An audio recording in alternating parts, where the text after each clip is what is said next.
today's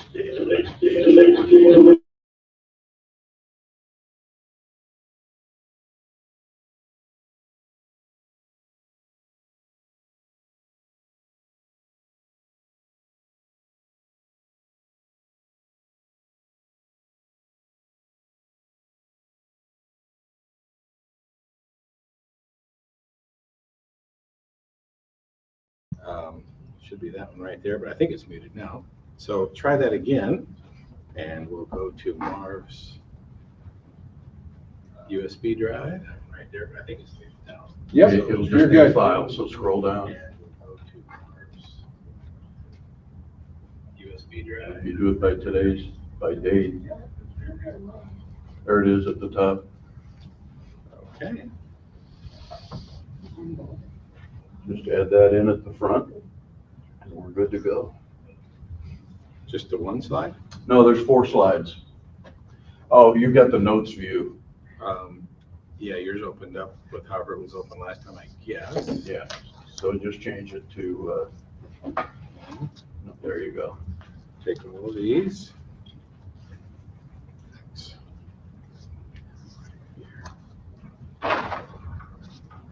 Paste. There you go. And there we go. All right. Okay.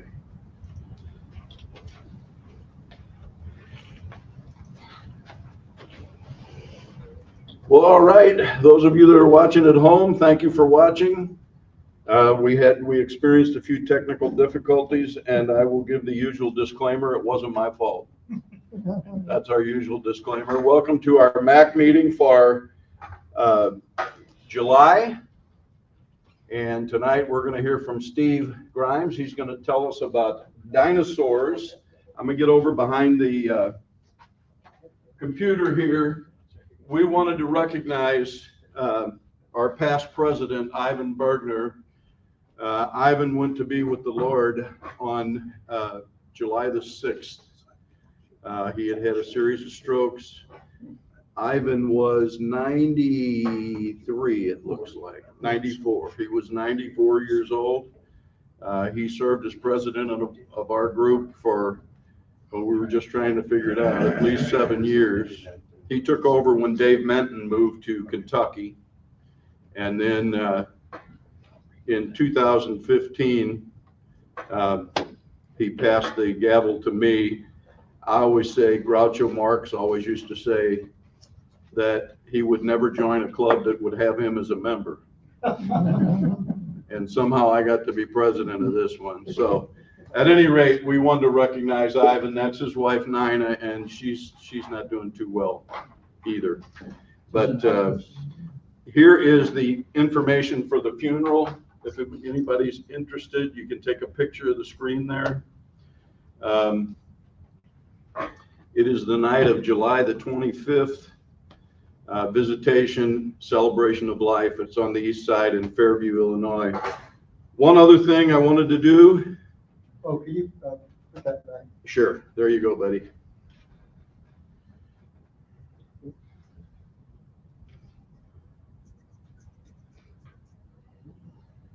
Okay, thanks. You got it, Gary? Yeah.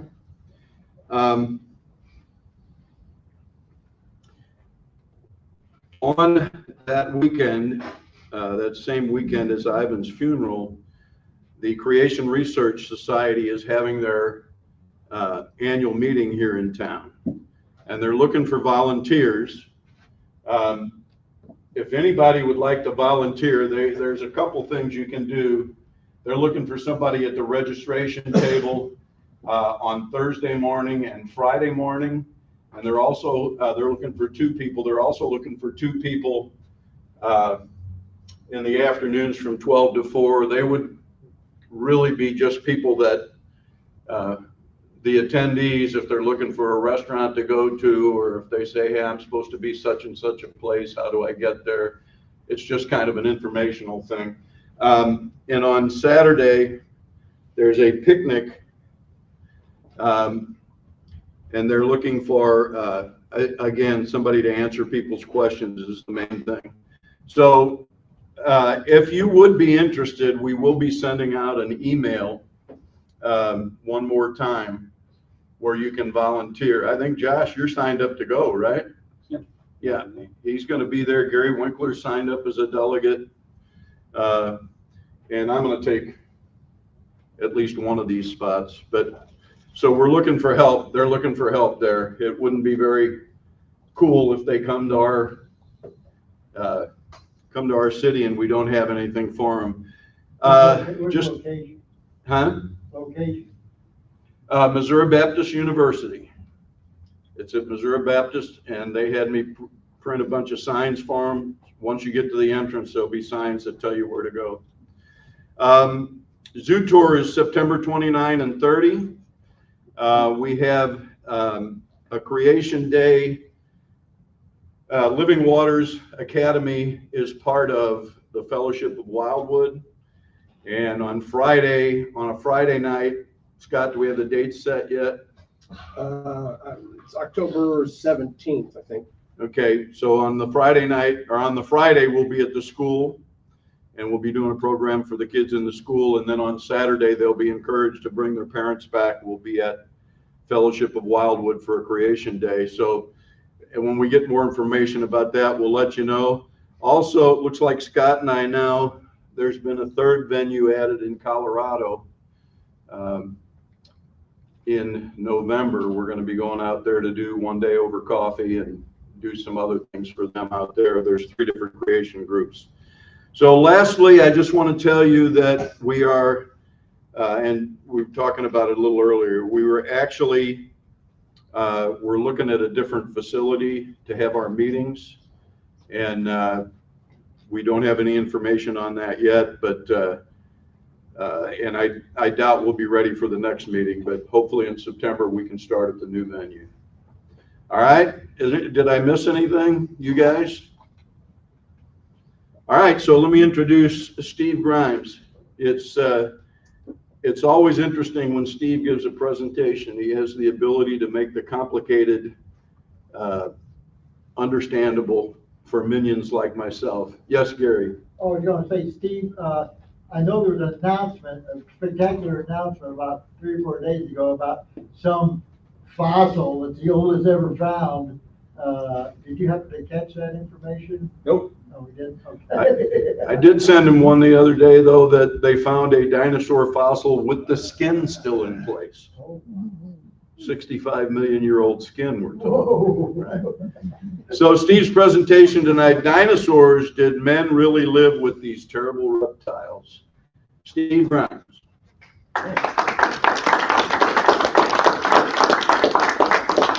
Well, thank you, Marv. And first thing, more technical difficulties. We're not sharing the presentation out, and we want to.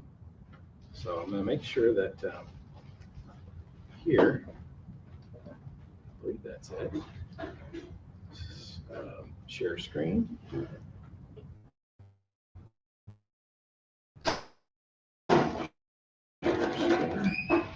Here, and it's going to be this window. And hopefully, Scott, did you get it? I did. All righty. Second, I'm going to kill Marv's and don't save. Now, as you start thugging, that'll give me a Kill problem. Marv's presentation, not Marv. Okay. Guaranteed, right? And here we are. What's that strange slide up there? Well, that's what that is. Let me pull this out. Push that in so that my little clicker will work, which was here. So it's up on the hook there, Steve, I think. No, this clicker Yeah. right here. Amongst all the other junk, I was able to sprawl out so quickly. That's back to StreamYard. We want to be here. Okay, did men really live with these terrible dinosaurs? And thank you, Marv, for the introduction. And this is a couple intro slides. We can get past those pretty quick. First, I thought I'd try to play this video if it will work. It has audio. We'll see if it's going to work. Might not work. It's not essential. Sounds like it would be working now. So let me go to here. I think they unhooked it. See, I want to mute my screen, my StreamYard, but I don't want to mute the television, but I think I can't do both. So muting this means no video. Oh, well, that's okay. Don't need the video. In that video, if you could have seen it, and I anticipated, you might not be able to see it. So I grabbed a still from the video. It's a 3-minute answers in Genesis video that talks about, the paleontologists, whether they're a creationist or whether they're an old Earth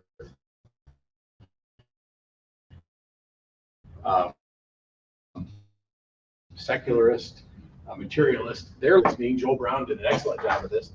And in this case, this guy is an old Earth secular creation. Each one gets to say, I think the world's 6,000 years old, dinosaurs created on the 6th day, etc. This guy says millions of years old, and this was dyed, and then it was bleached in the sun, and then a river came along, washed it up, laid it down in some sediment. He tells a different story, entirely different story. Same data. So what you see is based on your presuppositions, your kind of worldview context that you interpret these things in. The reason I wanted to grab this particular thing, it tied well with the video, is because notice the pose of this dinosaur. See how the head is thrown back? That has a name. It's called the opisthothonic pose. And that's the typical posture we find dinosaur and birds and many of the fossils capable of this. This is the posture we find them in the fossil record from the world, going up into the Arctic Circle and various places all around the world, and yet the vast majority are in this position. If you've ever been to a natural history museum, you'll see these pictures. It just and when they reconstruct the bones, of course, they reconstruct the creatures the way they think they looked. But when they found them, they looked, if they weren't totally disarticulated, meaning spread out and scattered and jumbled, they probably looked something like this, over and over and over again. I didn't want to beat this up too much, but the point is, in the video, he says, I look for clues that tell me this is millions of years old. And the other guy's saying, I look for clues that tell me how this fits into the biblical story. Well, this says massive, the most likely cause, no one knows for sure, the most likely cause of this is asphyxiation. Right before death, the death of the nerves that feed certain muscle tissues caused this particular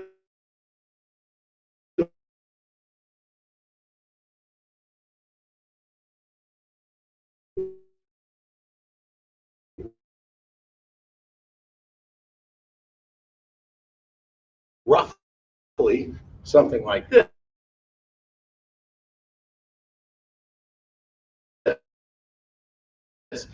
The other theories, one is that after they die, the tendons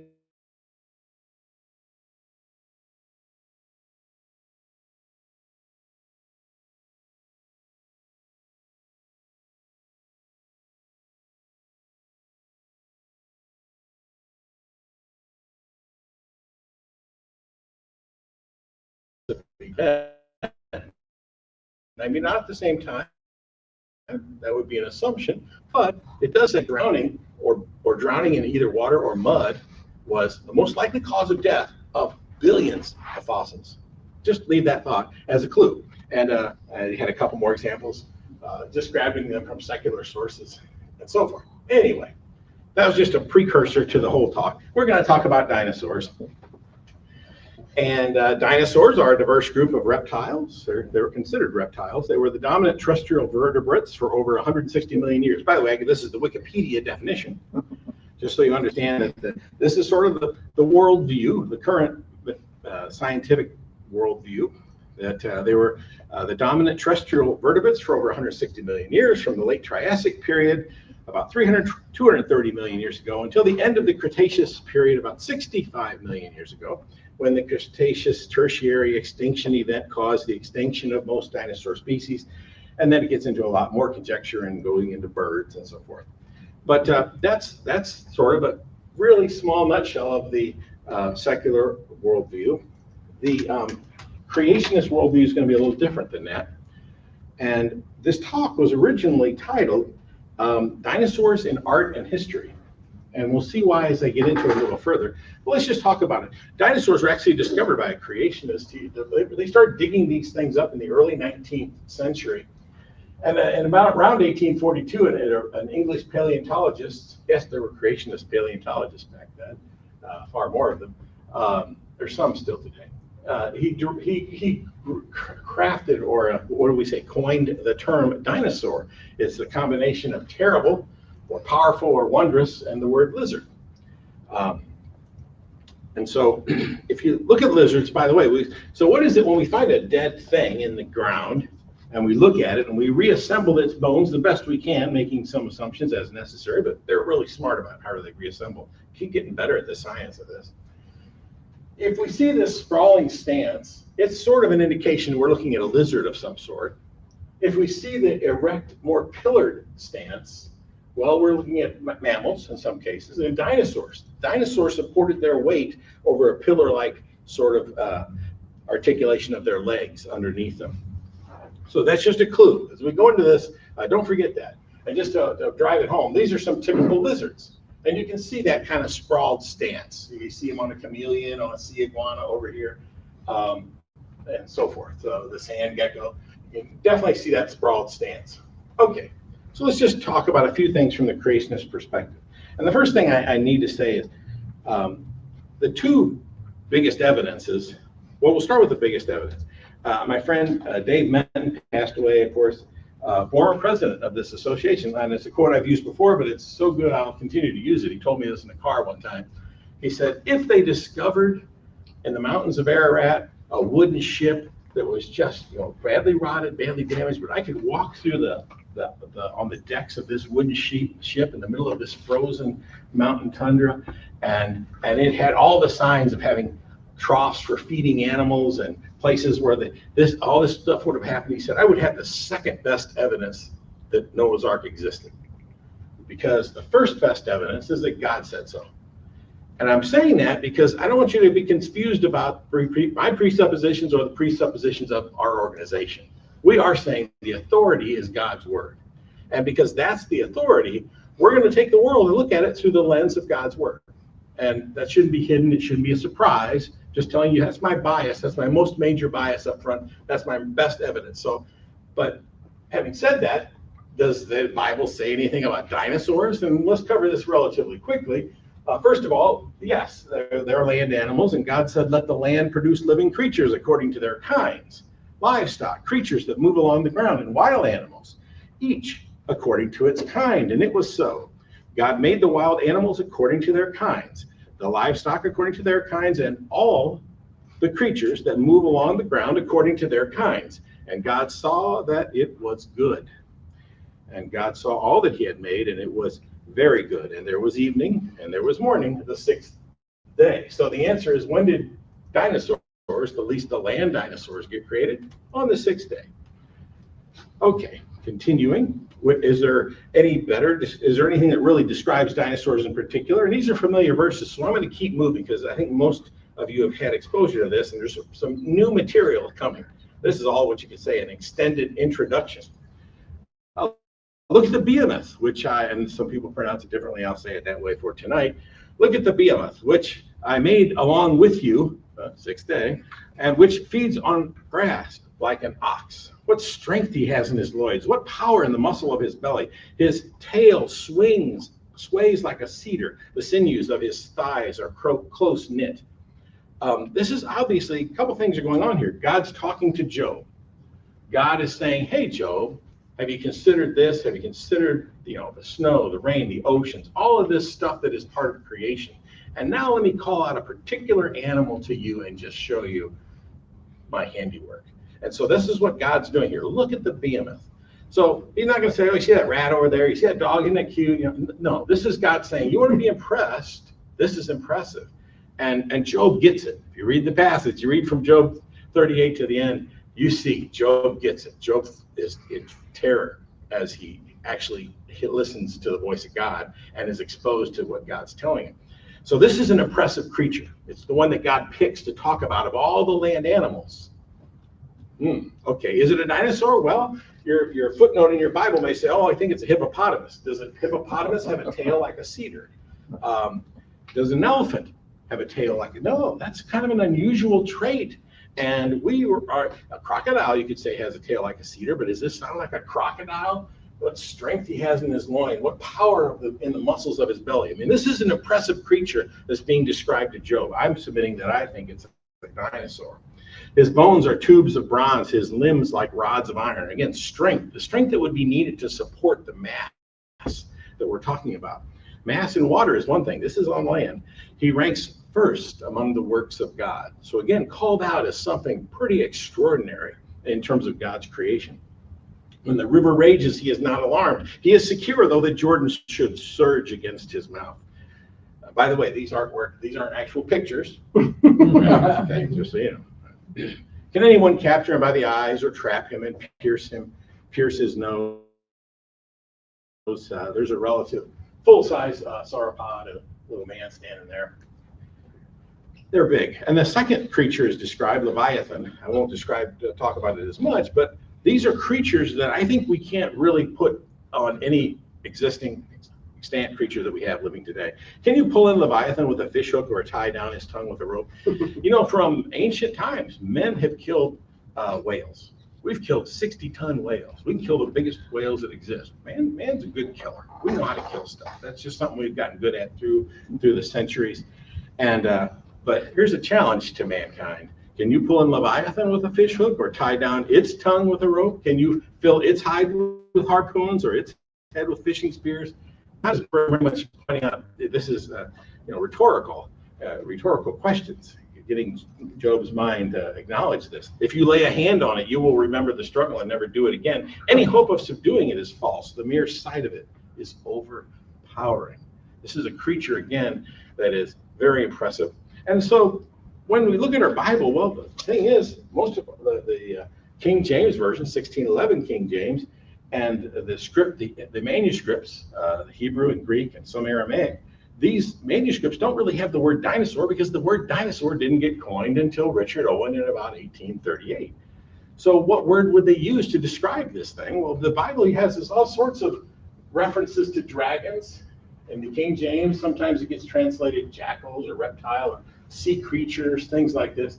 Lots of references in the Bible to dinosaur. None quite as clear as Job's, but I'm saying I think the Bible describes dinosaurs, and that would be impossible if dinosaurs died out 60 million years before the first pen set on the page that gave us our scriptures, inspired by God or not. If it was 60 million years ago, that God would have had to reveal something that person didn't know or couldn't have spoken to, which is possible. God does that forward in time, right, with prophecy. But let's just look at one or two more quick problems. Okay, you got dinosaurs in the Bible, but were they on the ark? Because the Bible's got this story where all these animals get clogged onto the ark, and how would that work?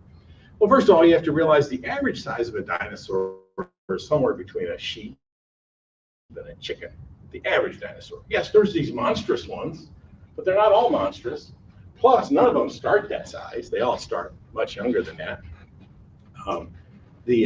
Then there's artist conception about these animals lining up, and so you could have dinosaurs in the line there. But there's a kind of a trick here, and when you calculate the size of the ark and the number of kinds of animals, you don't have to have Chihuahuas and Great Danes. And you need a dog kind, and you need a deer kind, and you need a dinosaur kind. You don't need every example of speciation in that particular group of animals brought onto the ark. You just need the representative kind that has sufficient genetic potential to create the diversity that it needs to spread out after the flood and after the ark. So it's not, when you hear these terms like, oh, there's 40,000 species of this. Well, yeah, there may be, but that doesn't mean there's 40,000 kinds of that. There are far fewer kinds. Anyway, a couple more points about this. This is from the British Natural History Museum. All dinosaurs start out small. Hey, here's an idea. Let's not take the big ones on the ark. Let's take the littler ones. Hey, why? Because they have to repopulate the earth. No one's going to take me on the ark because I'm old. I'm not going to repopulate anything. But youngsters, 15, 20-year-olds, yeah, that's what you're going to want to as humans to repopulate. Now, of course, I'm ignoring the whole righteousness of Noah and his family at this point. But the point is, we wouldn't take dinosaurs. Dinosaur eggs aren't this big. They're not much bigger than ostrich eggs. And the reason being, the eggshell, you couldn't, if you make a thicker eggshell that supports a big egg, it won't breathe. Problem one. And eggs are semi-permeable. They let oxygen go through the egg surface. Also, you can't break out of the egg. This little creature's got to get out of this egg. Boy, if that egg's, this thick, that's going to be tough for a little newborn thing to get out. So the egg sizes are small, even for dinosaurs. The other thing is they've now discovered, based on the massive amounts of fossils we've dug up, that there seems to have been a growth spurt for many dinosaurs. This is the Apatosaurus at around 5 years. So if you take that dinosaur at 2, 3, 4 years old, you get a fairly compact creature. It's after the 5-year mark that they start to just grow.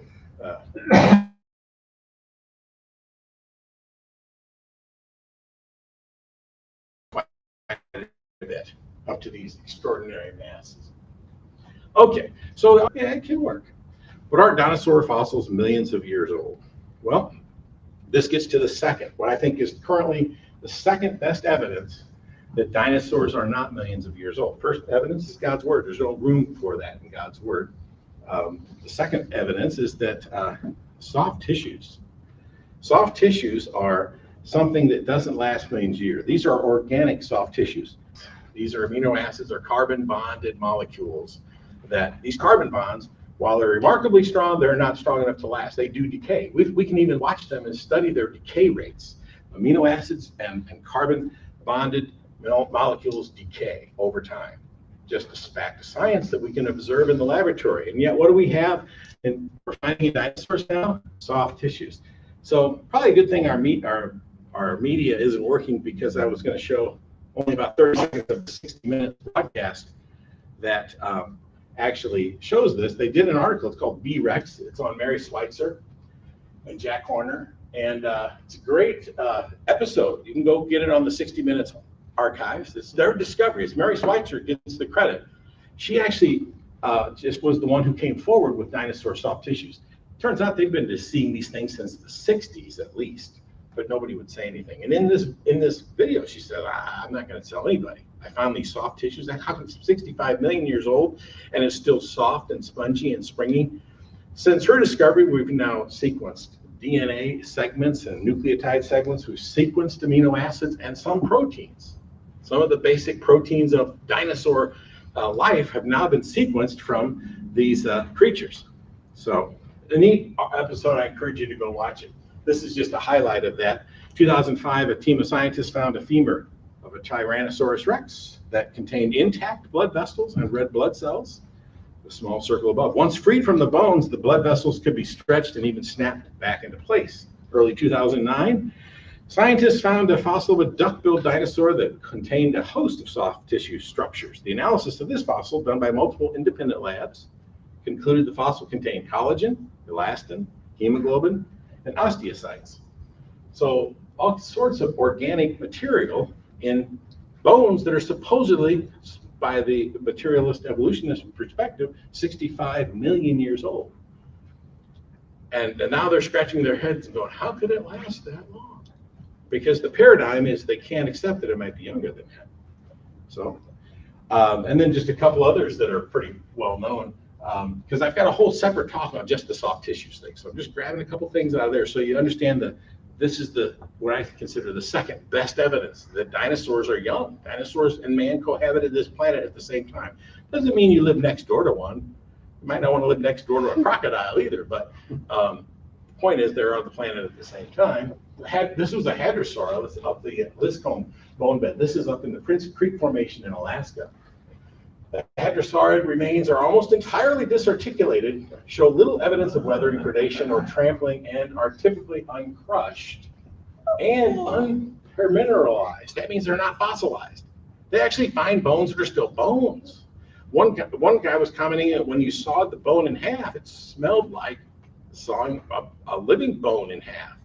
Even the smell of these things, these are not fossils. Fossils are rocks. Fossils are rocks basically in the shape of the bones that they were. It's a case where you have a bone where all of the organic content has been replaced with mineral content. And so it's a rock shaped like the bone of the creature that it had it. That's why this is called unpermineralized. That means it's still got organic material in it. Here's the one Marv sent me. You mentioned at the beginning. Paleontologists uncovered near complete dinosaur skeleton, and its skin is perfectly preserved. 2021. It takes a few years. They find these things, and they can't just say, "Hey, look what I found yesterday." But it takes a few years to get these things out, and that's good. Somebody should do a little bit of checking and rechecking. They found this. Dr. Brian Pickles from the University of Reading stumbled upon part of a hadrosaur fossil protruding from a hillside, and they've actually got the skin. There's another dinosaur. They can tell what color it was. The color was preserved. The color of the skin is preserved in the. Oh, yeah, this is one I made. Doesn't have any sound. This is a spreadsheet, and I can send it to anybody who wants to get it. Reach out to MAC, reach out to me. This is a spreadsheet of soft tissue. It's called, the actual title is List of Biomaterial in Fossil Papers.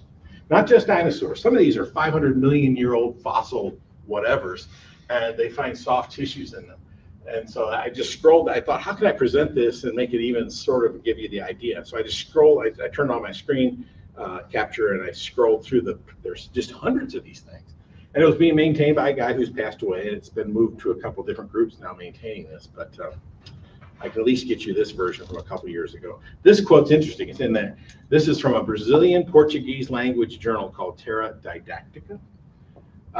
Regarding the frequency of soft tissue findings, the prediction is that the acquisition of new technologies, meaning they can detect stuff in the field, they can actually getting better at just right in the field saying, hey, not only can we sequence some of the proteins and some of the other organic material, these new technologies will turn such findings as the norm and not the exception. And again, they've known about this for years. So to me, this is the second major evidence that dinosaurs aren't millions of years old. It's just silly. You talk about being anti-science. And Mary Schweitzer's even struggled with the science, and they've got some theories. I think they're a little crazy. There are always rescuing devices that are employed to say, oh, here's how something could last 60 million years. They're strange if you read them, and there's very lack of clinical or laboratory basis for those findings. That they're young, they won't consider, but I think it's good evidence, the second best evidence that they are young.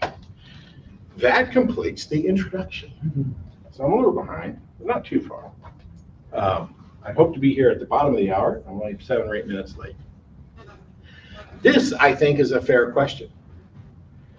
I call it the creationist conundrum. If man and dinosaurs coexisted, shouldn't there be some evidence for it? All right, it's a fair question. Now, if there was no evidence, you could say, well, you could make an argument based on that there is none. That would be called an argument from silence. And those are typically considered very weak in debate and in logical discussion, arguments from silence. But there's a corollary to the argument from science called the argument from conspicuous absence. An argument from conspicuous absence is, no, in the course of all the stuff that's been seen, that should have been seen and it wasn't. Therefore, it's better than an argument from silence. Anyway, this is, I think, a fair question, and it's one that evolutionists would answer, and that's one that I would ask, and I think it's one that a thinking creationist should ask. And so this paper, my thing was originally titled Dinosaurs in Art and History. And by the way, what are the implications of dinosaurs being young? It's not a small thing. Let's look at what Richard Dawkins said. He said, alleged human bones in the Carboniferous coal deposits, if authenticated as humans, these bones would blow the theory of evolution out of the water. He also said, there are certain things about the fossil record that any evolutionist should expect to be true. We should be very surprised, for example, to find fossil humans appearing in the record before mammals are supposed to have evolved. If a single well-verified mammal skull were to turn up 500 million year old rocks, our whole modern theory of evolution would be utterly destroyed. And he's actually lying there. He's commented about some of this later, but I like the quote anyway. Incidentally, this is a sufficient answer to the canard put about by creationists and their journalistic fellow travelers, and the whole theory of evolution is an unfalsifiable tautology. Ironically, it is also the reason why creationists are so keen on the fake human footprints, which were carved during the Depression to fool tourists in dinosaur beds of Texas. And I don't know how many of you know, have heard of the Carl Baugh controversy, but there were some footprints, and they're alongside dinosaur footprints down in Texas. And I think some of them are authentic. But what also happened is they started carving some, because you get more tours if you have more footprints. And so some are carved, some are modern carved, bogus footprints. So it's very easily, therefore, the evolution, it's all bogus. Okay, maybe it is. I wasn't there, but I like Carl Baugh, but he's not considered a very reputable source for stuff. Let's look at some other evolutionist quotes. Ernst Mayr, major evolutionist. Creationists have stated that humans and dinosaurs were contemporaries in time.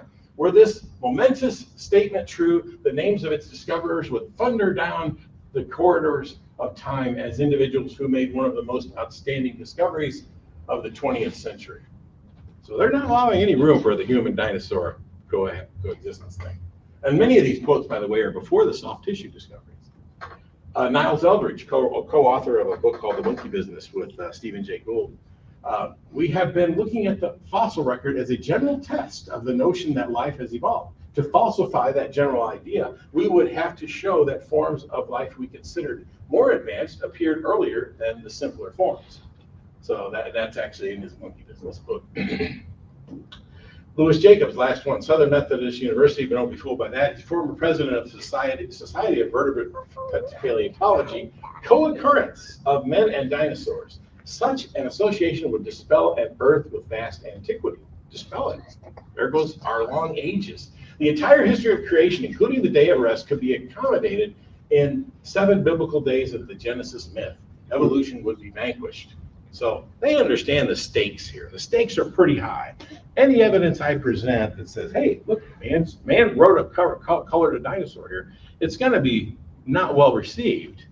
And by the way, it's not just me doing this. I'm just an aggregator of the stuff that's out there.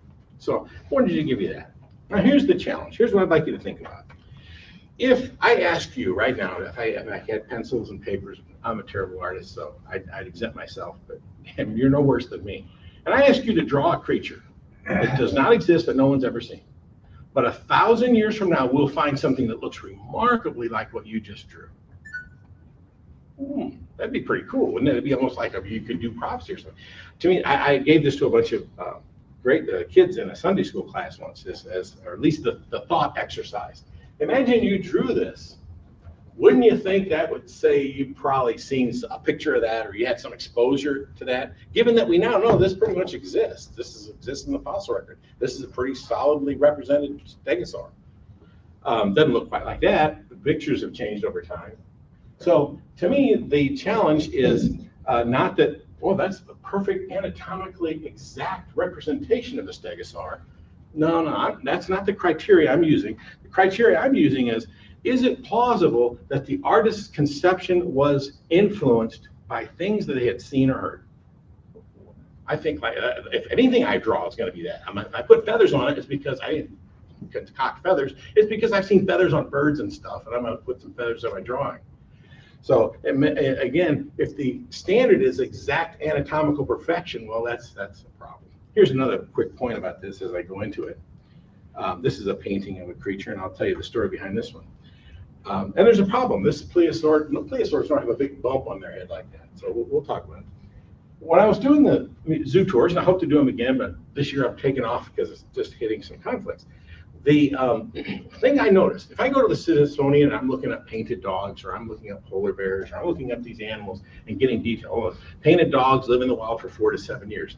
That's at the Smithsonian. And then I go to the Museum of Natural History, and painted dogs in the wild live 4 to 6 years. And I go to the British Natural History, and it says painted dogs live in the wild for 5 to 7 years. Why are the numbers always a little different?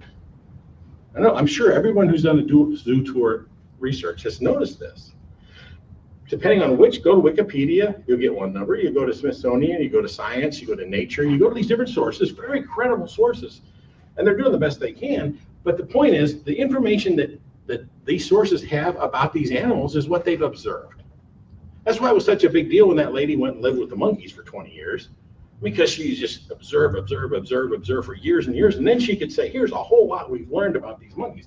Otherwise, we think the peregrine falcon dives at 200 miles an hour because that's what we've observed. Maybe it's 240. We just haven't seen that yet. Or maybe there's another bird like the peregrine that also goes at 200. What we get and observe, we're accumulating knowledge. And then unlike a laboratory, and unlike a study or a test that we can repeat, observe, test and repeat, test and repeat, animals are out there in the wild. Maybe the guy that looked at a plesiosaur, maybe the shunts, it looked like a lump on his head. Now I'm going to draw this thing. I've drawn it with a lump on its head. So again, my standard is not anatomical perfection. In fact, the standard, and I'm going to get to an article here in a minute, but they give you a 3-point standard. When we're looking at these pictures, what features are there that were present on the creature we think it is, or trying to be? What features are there that are not part of that? So if I put feathers, or if I put like antlers on the stegosaurus, that wouldn't, no, we don't never seen that. Yeah. Now, I would argue, hey, we haven't found every stegosaurus that ever lived, and look at the variety in dogs. Maybe there's that kind of variety in stegosaurus. Maybe, I don't know. And then so there's the features that are there that should be, the features that are there that shouldn't be, and then there's a third one that'll come to me as I get to that point. Anyway, let's take this. This is one that Jason Lyle just used this in the talk in the last 2 years, I think. I've used this. So this talk I've probably got 30 to 50 examples. I never get through the whole talk, and that's why we're checking my time. I won't take us past about 10 after. But a recent article came out, creation.com, and said, hey, some of these pictures have some problems. And it's written by Keaton Healy. I recommend you read it, because it's important, as you know, the creation science side of this is important, that we stand for truth. We don't want to tell lies. If this was somebody in a modern era drawing a thing and fooling somebody, hey, look what I found 500 years ago, and it's not, well, we don't want to promote that. It makes us look bad. And as God's people, we are advocates for the truth and the light. That's the whole point of being Christian. Truth and light is really important. So if this is a bogus, and I think there's a good case that it might be, and I've been using it, so we're going to correct that. I'm going to withdraw that one. But I'm going to show you 28 more that I'm not withdrawing. And maybe evidence will come in that says, yeah, those are maybe bogus too. But on each of these, it gets very sort of involved, and more involved than we can get in this talk. But I want to give you a sampling. The other thing to keep in mind is what in the legal realm is called chain of custody. So I remember OJ trial, and remember how the blood in the Bronco, the matched blood to the victims, that's a clue, right? Well, yeah, but we didn't see how the blood got to the Bronco, racist cop this or whatever that. I'm not trying to take a side, but I'm saying chain of custody is an important matter when we start talking about, is this authentic or not? And the bottom line is, the creationists don't have the full chain of custody on this picture, and neither do the evolutionists. Now, I'll tell you why this picture is problematic, and we'll go through that. But just keep in mind, like lawyers, we should be critical thinkers. I think this one's maybe bogus, probably leaning on the bogus side pretty solidly, but we'll see why. Okay, so what is this painting of a plesiosaur-like creature by the Yaru tribe down in Australia? Another thing neat about these examples I'm going to give you, they're from all over the world, just like the flood legends and the flood stories all over the world, not accurate, but they're all over the world. We're going to see that with dinosaur art and pottery and so forth. Okay. So, come on, StreamYard, I don't want to see that little thing up there. So you can read that while I'm hiding. The Kuku Yalanji tribe, an Aboriginal people group in North Queensland, has a legend about a sea creature they call Yaru. As Creation magazine reported in 1998, a missionary named Dennis Fields earlier requested that a tribal artist paint the story for him. The artist allegedly had very little formal education, had no knowledge of what so-called prehistoric animals look like, and was drawing only from descriptions handed down in ancient stories. The painting was later donated to CMI, and our magazine article noted how closely the Yaru resembles a plesiosaur. However, this is the new information. CMI retracted this example when it was discovered that a painting called an Elasmosaurus by Rudolf Zallinger predates the Aboriginal artwork and bears a striking resemblance to it. Mm-hmm. So we actually found a book colored by a guy that's got a picture just like that one, and it's from like the 60s. The Zallinger art was used in a children's book published in 1960, as well as subsequent books. Comparing the two paintings, it is clear that the Aboriginal work was derived from Zellinger's and even repeated its inaccuracies, such as the dome-like head. Okay, well, I wanted you to see this, so I had to find the book. That was tough. But I found it. There's the picture in his book. You can see this sort of creature. He's called an Elasmosaurus, but these fish coming up on it. I put them side by side. This was the Yaru diagram. This is the Elasmosaurus. And we're saying clearly these two are so similar, they look like they, one was, this one came off of that one. I would say it also could be they also derive from a singular source. The New Testament critics like to point out, talk about Q, is where you have these similarities between Matthew and Mark and Luke and the synoptic gospels, and they postulate, without evidence, without any physical written evidence, a manuscript or at least a body of work they refer to as Q, which is sort of this predating source for these other. Should there be a predating source that fed both of those? I don't know. But I think there's enough there that says don't use it. This is a modern example.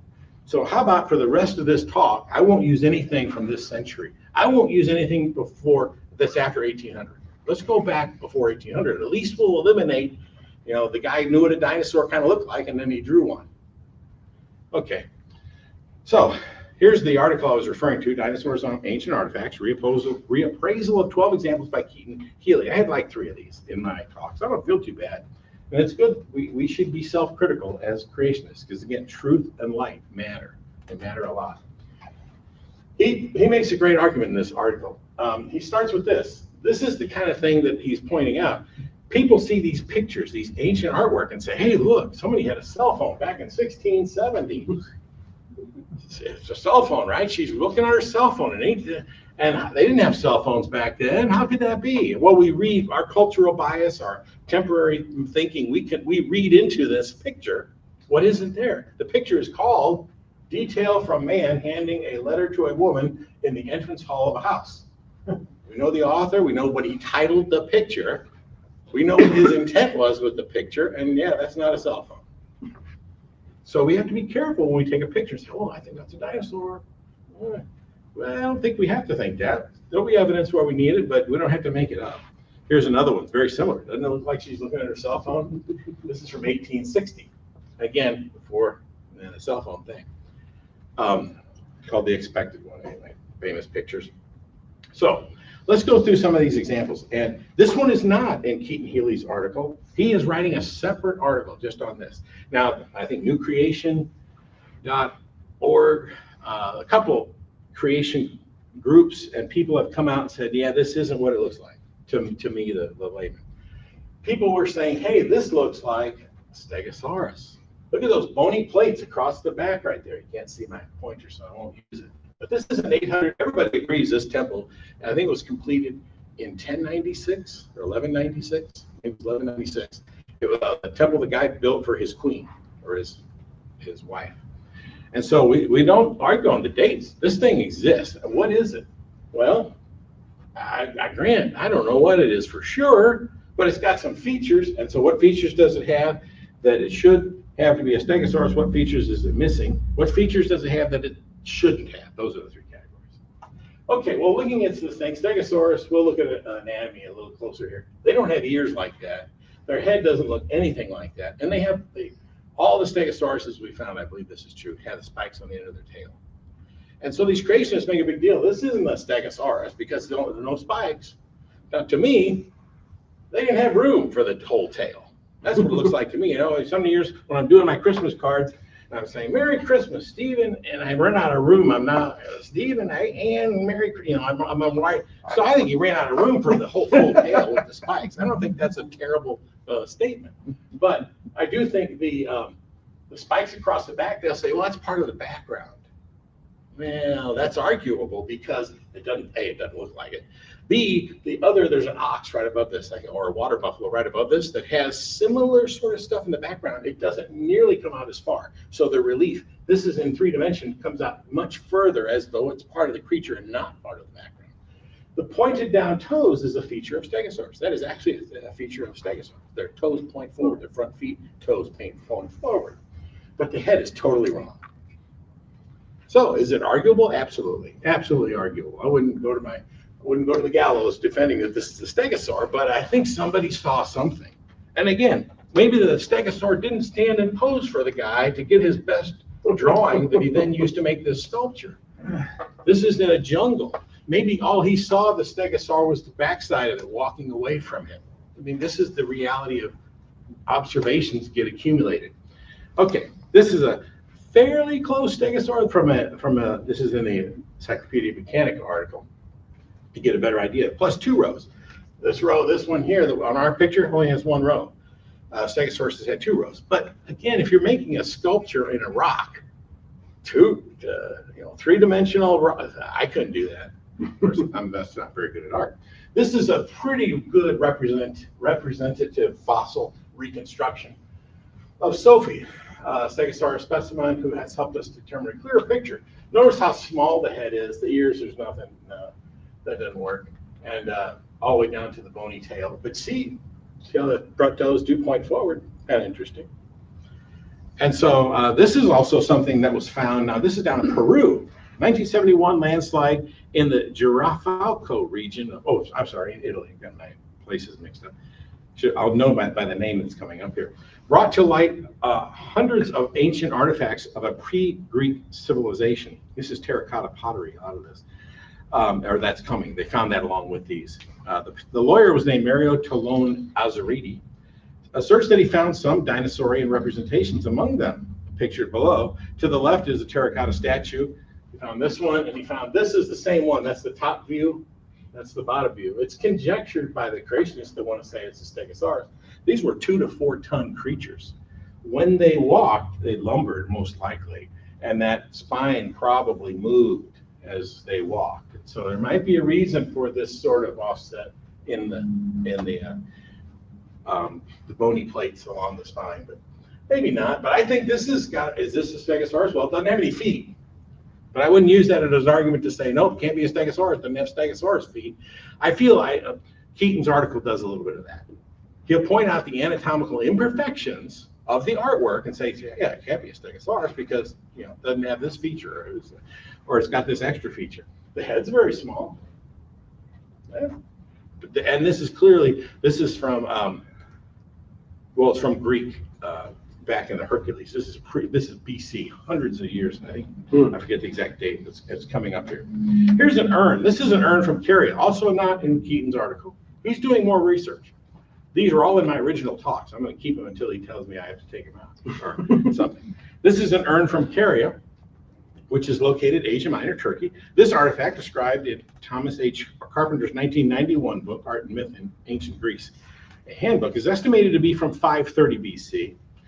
It depicts what appears to be a mosasaurus with several known sea creatures. The animal, that's also a very common feature here. They have the lion, the tiger, the duck, the eagle, and a dinosaur-looking creature. And so, all contemporaneous, all side by side. Can we 100% say that's a dinosaur? Not necessarily, but boy, sometimes I think it's pretty compelling. I'll keep reading. The animal behind the sea, there's a seal back here. I'll show you a close-up. There's a seal or a sea lion back here. There's an octopus. There's some dolphins. Some guy's fighting this thing. Got a big mouth, big eye. That cranial crest, well, let's keep reading. The thick jaws, big teeth, large eyes, and positioning of the flippers on this creature very much. You see the front, large front forward and smaller rear. I'm going to show you some pictures of Mosasaurus here in a second. Very much match the Mosasaurus skeleton. Some Mosasaurus species also had a narrow cranial crest. That's like a sagittal crest. It's sort of a bony ridge along the top of the skull to which muscles or, in this case, a fin could be attached. It's conjecture. We don't have any species in the fossil record or in any of our paleontology that has that, but we do see the crest on some. I think it's somewhat rare, but I won't go into that as a diversion. Anyway, behind the eye that may have had a fin attached the way it is depicted on the Carrion urn. Here's a close-up of that same thing. It's beautiful. And you can see again the fin, big, large front fins, a smaller fin. The other normal-ish. I mean, is that a great representation of an octopus? Not that great. Getting close to my art ability right here. But that's from Oxford. Nobody debates this thing is 500-ish BC. This is very old. So I put it alongside some actual mosasaurs. These I just got from secular sources. This is from dinosaurpictures.org. And you got the large fins, slightly smaller fins, the fluted tail sort of matches, the long mouth with lots of vicious teeth. There's some matching there. Was this created by someone who had never been influenced by a creature that looks like that? I think that's the harder thing. I think this implies that somebody either imagined exactly what we were going to find literally 2,000 years later, or they actually had some exposure to that. Maybe one washed up on the beach, or the stories that were told by sailors and that was described back to these guys. This one's from a different, this is a jigsaw puzzle you can get, by the way, if you want a mosasaur. That's pretty cool jigsaw puzzle. Put that together. It's very similar though, very similar features. And so another thing I pointed out, but those creatures don't look like they would be all that flexible, right? And this thing looks like a snake practically. Well, when you look at the actual skeleton, I think there's some room for some flexibility there. Or it could have just been the artistic license of the person who painted that. Can't say, it's art, it's not a science example. And there's other weird urns. These urns in this particular area, they're all dating back to the Greek period, 300 to 500 BC. There's these chimeras of people and birds and other weird stuff. I can't tell what that thing is above the cow there, above the bull that kind of has a boar's face. You can see some weird stuff in art. My point, now we'll reiterate it here in a moment. What I think Keaton does in his article, and I'm going to meet Keaton here in a couple weeks, so maybe we'll talk. He'll say, look at this, it's influence. You can see clearly we have the leopard and the snake that are influencing this representation. I'm saying, yeah. And I think others, it's leopard and the snake and the dinosaur. But why wouldn't I include the dinosaur? God wouldn't have told Job about something that Job had never seen. The whole point of that was, look at the thing that I've made. So this was seen by Job, and I doubt he was alone, the only one that had seen this. Why would God create such a magnificent thing and not let any human see it except for Job? No, I think these pictures that they say are influenced are being, the dinosaurs are part of the animal kingdom that is influencing them. And they go into the mythical world. This is actually Hercules fighting the Hydra. So I'm not arguing there's a 7-headed snake out there. This was influenced by Greek mythology, but we can trace and understand the influences here. That the snakes look like snakes because people have seen snakes and kind of like to play off of that for their stories and their fanciful things. They got 9 heads on this one, man. Etruscan art. Okay, here's one that is in the Keaton article, and this is much more article. Now, this is a Mesopotamian Uric cylinder seal from about 3300 BC. It's one of the oldest things we have in the art world. And the bodies, well, first of all, we got that pillared stance, the weight over the legs. These aren't sprawling creatures, massive legs. He argues these are leopards and cats, and I think that's a little fat leg for a cat. But anyway, this is his article, and I'll explain why. What you're seeing here is called a serpopard. It's a blend between the serpent and the leopard, or some cat-like creature and the serpent. There's serpopards on the Narmer palette. So what he starts with is going into Egypt, where we have much clearer examples of this same sort of long-necked creature that clearly has other cat-like or feline-like features. And I wouldn't argue it. The face, the feet, the legs, the body articulation is pretty cat-like. And he's just saying, but we got these elongated necks. Now maybe that's elongated just because they're getting creative. Maybe it was from seeing giraffes. Maybe it's from seeing dinosaurs. I'm saying if it can be a leopard and a snake, why couldn't it be a leopard and a snake and a sauropod? We can't say. We don't know. But as we move to the one, I'll get back to the urn in a second. But let's read Keaton's argument. Though these strange creatures are not named in Egyptian sources, the modern designation for them is serpopard, a serpent-leopard cross, even though no feature distinguishes them as leopards specifically, as opposed to another large feline. These so-called serpopards were frequently portrayed in Egyptian art, including on other cosmetic palettes and on ivory wands that exhibit a multitude of chimeras. Chimeras being, again, a hybrid is when you breed two together and you get like the tigress or the liger or the zebra, the zonkey. That's a hybrid. A chimera is when you take a donkey head and stick it on a spider. Okay, just sticking two things together, they don't fit. But in art, you can do that kind of stuff. These so-called sauropods were portrayed frequently in Egyptian art, lost my place, including on other cosmetic palettes and on ivory wands that exhibit a multitude of chimeras. And then he gives us some examples of that. And sure enough, in most of the examples he's supplying, you get this long neck feature, extraordinarily long neck, and but a lot of feline creeps into these. And the serpent, I guess, is responsible for the neck. That neck actually does look like a snake.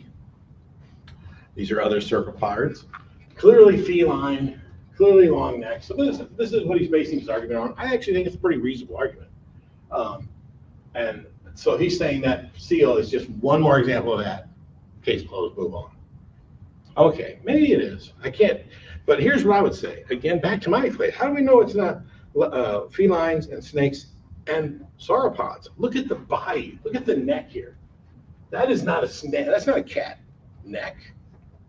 Those legs aren't cat legs. So I think we're a little too quick to throw out something that is a little more mysterious. Am I saying absolutely this was based on a sauropod dinosaur, brontosaurus type? No. In fact, I'll give you a little more of his text. The two long-necked creatures on this seal have the same attributes as those on the Narmer palette.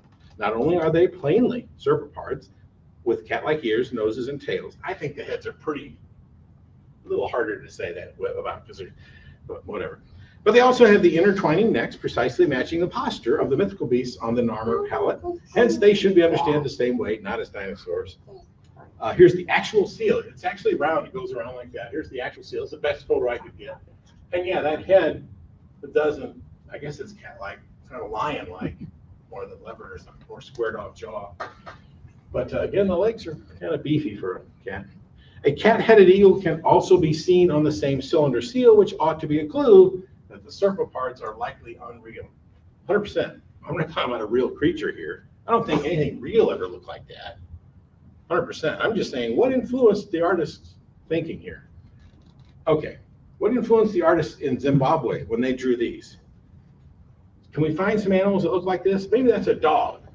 Boy, that's a big tail for a dog. Gee. How about if we go to the Anasazi Indian petroglyphs?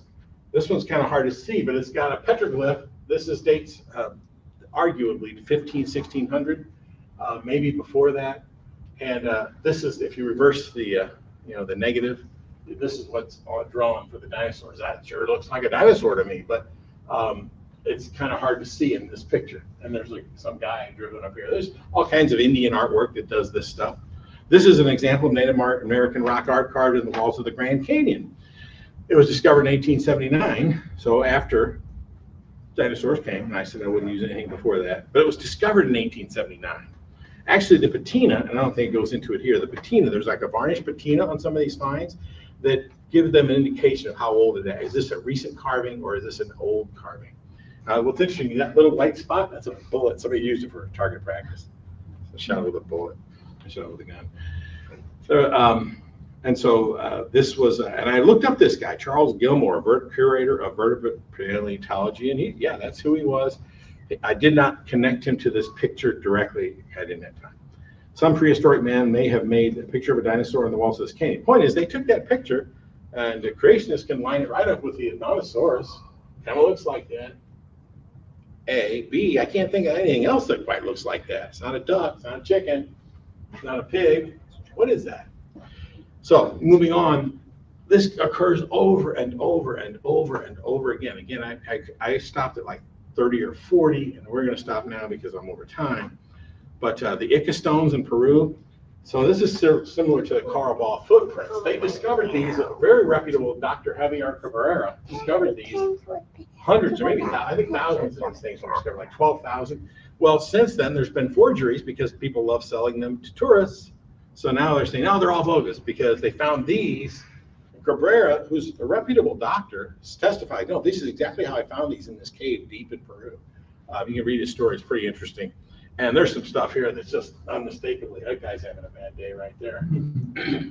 There's your particular dinosaur escapes me. And some of these look so good they match the postage stamps that we've made. This French art is in Keaton's article, fair enough. This is a tapestry that's full of mythical creatures. Okay, curious, I kept missing this little beast right here, that little baby guy. He actually matches a particular type of baby dinosaur. But again, because it's full of there's unicorns here. But to repeat my point for like the 7th time, whoever drew the first unicorn was influenced by the fact that they'd seen a horse. I insist. Nobody drew a unicorn that had never seen a horse. That's my point. Just because they're fanciful and crazy doesn't mean there isn't some basis in something that was observed or a story that was well described and told. The other thing is, why would you put just a lizard? This does actually look like a lizard, more of a sprawling stance to me. Somebody think it's a particular dinosaur. Why would you decorate your throne with a lizard or stuff like that? If there were the top 3, I think are that Buddhist cave, that stegosaur-like carving. This is in the top 3. This is Bishop Carlisle's tomb.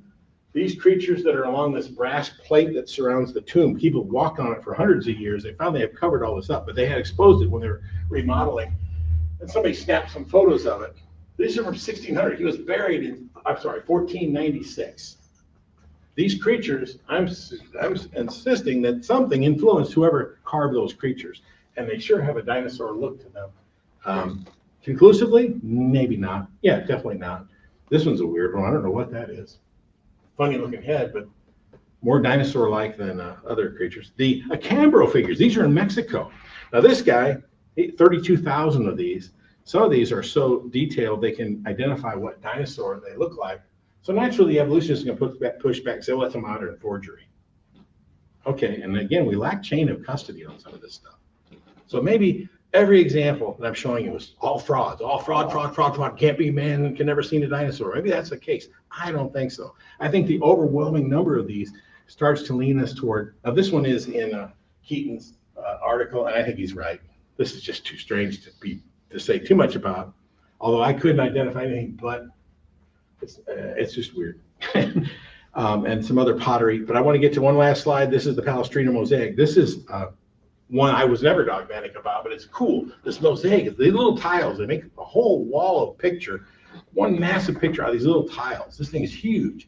And in one spot of this picture, there's other weird stuff going on, but there's these people battling this thing and killing it. And he's got this is part of Keaton's article, why he thinks it's just a particular type of crocodile or something. It could be. The point, my only thought is, if it was notable enough that they show people trying to kill it. It took 3 guys to take this thing on. If it was a dog, you wouldn't have to, look how brave we are. We're going to kill a dog. No, it's obviously something that's worth noting in your exhibit. And then there's books written in the Middle Ages. These guys, obviously awesome artists. And eventually you end up with these kind of pictures. Now, I think some of this was influenced by the biblical stories of dragons, but also by maybe what they had seen, because that picture of a dragon keeps reappearing. This actually I just got out of a paleontology textbook. If creatures never existed, open a paleontology textbook. We found this in the Burgess Shale, and this is just a reconstruction of the fossil. That's one weird animal. You got the thing hanging over its mouth, got a radial mouth, very strange. The teeth all go around in a circle, and it's a very strange creature. Athanasius Kircher. I thought I'd be done. I don't want to get Kircher's like a Leonardo da Vinci type. 40 published works. This one is 900 pages. You go through this thing, and we live in a beautiful time. This is all on the internet. This is in archive.org. You can just flip through these old ancient books now and just see what's in them. And it's fascinating. And then you come along these pages that he describes a dinosaur and some kind of flying, fire-breathing dinosaur creature. Last slide, I'll stop here. Which of the 12 animals of the Chinese zodiac has never been seen by man, must have lived before man was ever on the planet? Pig. Close. You're only one animal off. Yeah, these are all just animals: snake, horse, rooster. Oh, wait, dragon. China is full of dragons, full of dragon pottery, dragon art. It's just, it goes on and on and on. And there's where they've actually taken the skull of a particular sauropod, put it right next to the ladle, the handle of this ladle. I mean, it's just remarkable. So I'm submitting that for now, I'm convinced man has encountered dinosaurs in his history on this planet. The end. Thank you very much.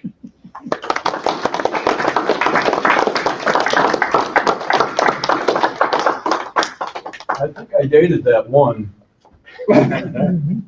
Anybody got questions for Steve?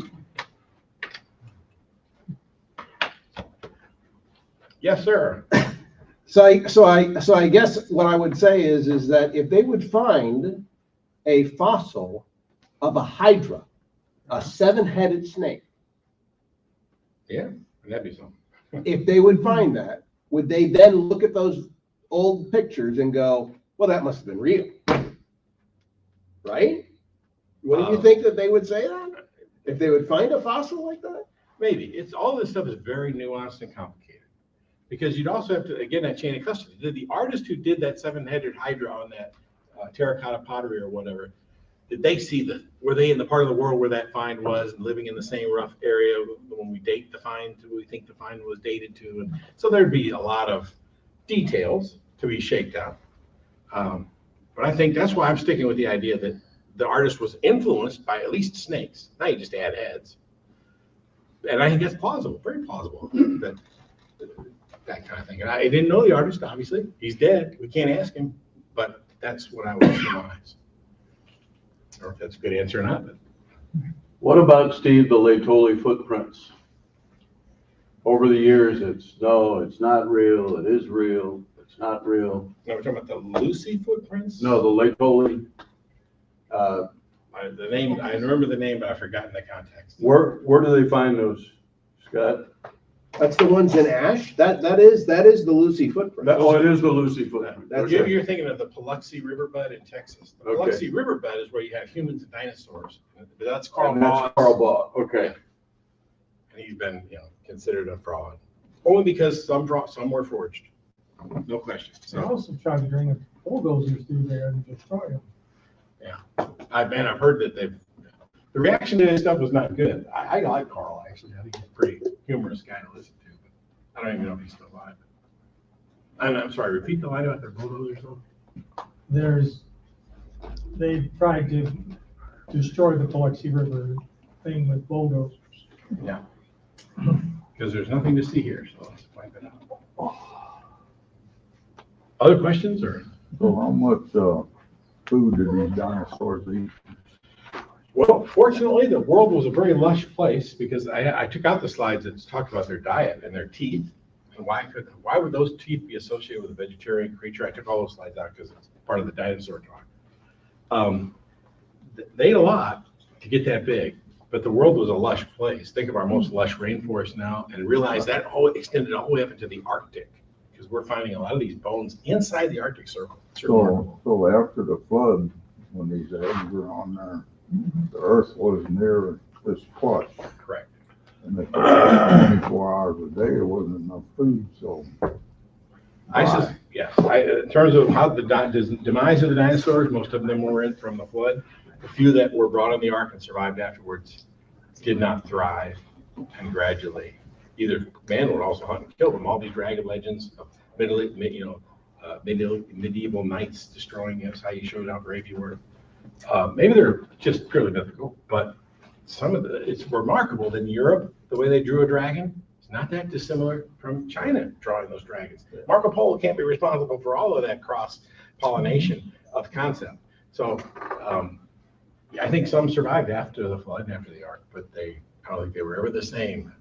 Because we have these dinosaur there's these fossil graveyards with thousands of dinosaurs. And we don't believe dinosaurs were a herding animal, but you find thousands of the same kind of dinosaur all swept into the same jumbled, disarticulated mass of bones.